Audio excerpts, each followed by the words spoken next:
नमस्कार, मंडल न्यूज़ के इस विशेष बुलेटिन में आप सभी का एक बार फिर स्वागत है। राज्य सरकार द्वारा लागू किए गए लॉकडाउन का इस समय समूचे राज्य में, विशेषकर अमरावती जिले में बड़े ही पुरजोर तरीके से विरोध किया जा रहा है। सबसे खास बात यह है कि एक दिन पहले तक केवल व्यापारियों तथा आम नागरिकों द्वारा ही इस लॉकडाउन के खिलाफ आवाज़ उठाई जा रही थी, लेकिन अब तमाम व्यापारी संगठन इस लॉकडाउन के खिलाफ तीव्र आंदोलन के मूड में दिखाई दे रहे हैं। साथ ही आम जनमानस में भी जबरदस्त गुस्से की लहर है।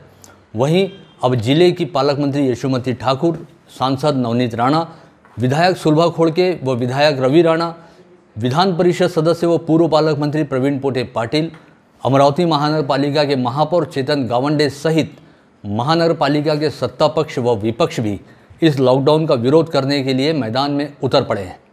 अमरावती के जिलाधीश शैलेश नवाल यूं तो सरकारी आदेशों से बंधे हुए हैं, लेकिन उनकी भाव भंगिमा को देखते हुए यह स्पष्ट संकेत मिलता है कि वे भी इस लॉकडाउन के लगभग खिलाफ हैं।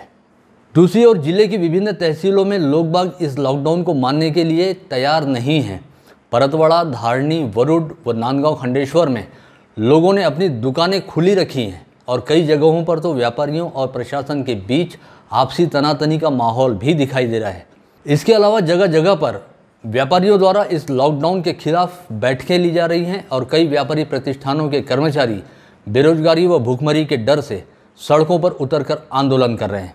ऐसे में अब सबसे बड़ा सवाल यह है कि आखिर यह लॉकडाउन क्यों और किसके लिए लगाया गया, जबकि लॉकडाउन लगाने से पहले राज्य सरकार द्वारा यह दावा किया गया था कि इस बारे में सभी संबंधित पक्षों के साथ विचार विमर्श, बातचीत व रायशुमारी कर ली गई है और इसके बाद ही इस लॉकडाउन का निर्णय लिया गया है। लोकतंत्र में सरकार जनता के बीच से, जनता के द्वारा और जनता के लिए निर्वाचित होती है। इस समय जब जनता ही लॉकडाउन के विरोध में है, तो फिर जनता द्वारा निर्वाचित यह सरकार जनता पर लॉकडाउन को जबरन क्यों थोप रही है, यह इस वक्त का सबसे बड़ा सवाल है। मेरा परिवार मेरी जिम्मेदारी का संदेश देने वाले मुख्यमंत्री उद्धव ठाकरे द्वारा पूरे महाराष्ट्र की जनता को अपना परिवार कहा जाता है। जब परिवार यानी जनता ही कह रही है कि अब नो लॉकडाउन, तो फिर लॉकडाउन हटाने में इतनी देरी सरकार द्वारा क्यों की जा रही है। हालांकि अपने आप में यह अच्छी बात है कि मुख्यमंत्री उद्धव ठाकरे जनता के बीच जाकर संवाद साधना पसंद करते हैं। साथ ही अमरावती जिले के लिए अच्छी बात यह भी है कि यहाँ की पालक मंत्री यशोमती ठाकुर राज्य की कैबिनेट मंत्री हैं और उनकी सीएम उद्धव ठाकरे तक सीधी पहुँच भी है। पालक मंत्री यशोमती ठाकुर ने गत रोज ही अमरावती जिले की जनता की भावनाओं को राज्य के मुख्यमंत्री उद्धव ठाकरे तक पहुंचाया है। ऐसे में हर स्तर पर हो रहे विरोध को देखते हुए यह तो तय है कि अमरावती जिले से लॉकडाउन का हटना तय है, लेकिन यह देखना बेहद दिलचस्प होगा कि आखिर यह लॉकडाउन कब हटता है। लॉकडाउन का विरोध कर रहे सभी जनप्रतिनिधियों और राजनेताओं सहित व्यापारियों और आम नागरिकों ने कहा है कि उन्हें शनिवार व रविवार का लॉकडाउन या जनता कर्फ्यू स्वीकार है, लेकिन सोमवार से शुक्रवार के लॉकडाउन को यहाँ किसी भी कीमत पर स्वीकार नहीं किया जाएगा। इस बारे में कैट के राष्ट्रीय अध्यक्ष बीसी भरतिया से बातचीत के दौरान सीएम उद्धव ठाकरे ने उनसे लॉकडाउन में ढील या छूट देने के संदर्भ में 2 दिनों का वक्त मांगा है।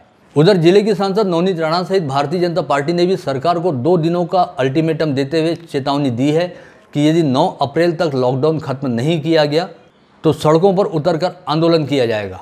साथ ही महाराष्ट्र चेंबर ने भी चेतावनी दी है कि अगर 2 दिन में लॉकडाउन नहीं हटा तो 9 अप्रैल से समूचे राज्य के व्यापारियों द्वारा लॉकडाउन का उल्लंघन करते हुए अपनी दुकानें जबरन खोली जाएंगी। ऐसे में इस समय सीएम उद्धव ठाकरे व राज्य सरकार पर लॉकडाउन के बारे में पुनर्विचार करने और अमरावती जिले को लॉकडाउन के दायरे से हटाने को लेकर जबरदस्त तनाव व बोझ देखा जा रहा है। बीते 13 माह के दौरान केंद्र सरकार, राज्य सरकार व जिला प्रशासन की ओर से जारी अलग अलग आदेशों के चलते अमरावती जिला करीब 5 बार लॉकडाउन व 10 बार प्रतिबंधात्मक आदेशों का सामना कर चुका है। हर बार अमरावती की जनता ने सरकार एवं प्रशासन के साथ पूरा सहयोग करते हुए सभी नियमों का कड़ाई के साथ पालन किया, लेकिन इस समय अमरावती में कोविड संक्रमण को लेकर जिस तरह से हालात नियंत्रित दिखाई दे रहे हैं, उसे देखते हुए यहाँ पर लॉकडाउन की वाकई ज़रूरत नहीं है और इसी वजह से अमरावती की जनता द्वारा राज्य सरकार की ओर से जारी लॉकडाउन के आदेशों की मुखालफत की जा रही है। यहाँ पर सबसे बड़ी हैरत की बात यह है कि जिस समय अमरावती जिले का पूरा व्यापार जगत लॉकडाउन के खिलाफ उबाल मारने की हद तक विरोध कर रहा है, उस समय व्यापारियों के 2 कथित प्रमुख संगठन और उनके स्वयंभू मुखिया केवल जिलाधीश को ज्ञापन देने और अखबारों में ज्ञापन देती हुई अपनी फ़ोटो छपवाने तक ही सीमित हैं। इसमें से एक संगठन तो महाराष्ट्र चेंबर के साथ संलग्नित है, किंतु इस संगठन के प्रमुख केवल अपने चहेते अखबार में फ़ोटो छपवाकर आत्ममुग्ध हैं। वहीं महानगर स्तर पर काम करने वाले संगठन की इन दिनों अमरावती महानगर में कोई विशेष ताकत या मौजूदगी दिखाई नहीं देती। लॉकडाउन काल के दौरान इन दोनों संगठनों द्वारा प्रशासन को अब तक न तो कोई सख्त अल्टीमेटम ही दिया गया है और न ही सड़कों पर उतरकर आंदोलन करने की कोई चेतावनी दी गई है। ऐसे में शहर सहित जिले के व्यापारियों को फिलहाल नेतृत्वहीन कहा जा सकता है और अब शहर व जिला स्तर पर व्यापारी संगठनों को नए सिरे से संगठित करने और आत्ममुग्ध व्यापारी नेताओं के बदले व्यापारी हितों के लिए वाकई लड़ने भिड़ने वाले नेताओं की नियुक्ति किए जाने की सख्त जरूरत महसूस की जा रही है। खैर, यह व्यापारियों का अपना खुद का विषय है। हम यहाँ बात कर रहे हैं लॉकडाउन को लेकर और हमें पूरी उम्मीद है कि अब जिस तरह से अमरावती की आम जनता व व्यापारियों के साथ शहर व जिले के जनप्रतिनिधि भी लॉकडाउन के खिलाफ आवाज़ उठा रहे हैं, उसे देखते हुए अमरावती को शायद अपवादात्मक तौर पर लॉकडाउन में छूट मिल जाएगी। अब केवल यह देखना बाकी है कि सीएम उद्धव ठाकरे द्वारा अमरावती को लॉकडाउन में छूट देने की घोषणा कब की जाती है। संभावना है कि चूंकि अमरावती की जनता शनिवार व रविवार का लॉकडाउन मानने को तैयार है और सरकार को विभिन्न स्तर पर 2 दिनों का अल्टीमेटम मिला है, ऐसे में सरकार के पास गुरुवार व शुक्रवार का समय इस फैसले पर पुनर्विचार करने के लिए बचा हुआ है। वहीं शनिवार व रविवार को तो लॉकडाउन यानी जनता कर्फ्यू है ही। ऐसे में उम्मीद की जा सकती है कि शनिवार व रविवार के लॉकडाउन पश्चात सोमवार से राज्य सरकार द्वारा विशेषकर अमरावती जिले को लॉकडाउन में छूट दिए जाने और अमरावती जिले को लॉकडाउन के दायरे से बाहर करने के बारे में कोई ठोस निर्णय या कदम उठाया जाए। फिलहाल इस विशेष बुलेटिन में इतना ही।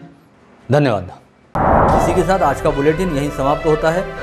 कल दोबारा आप सभी से मुलाकात होगी ऐसे ही कुछ खास खबरों को लेकर। तब तक के लिए नमस्कार।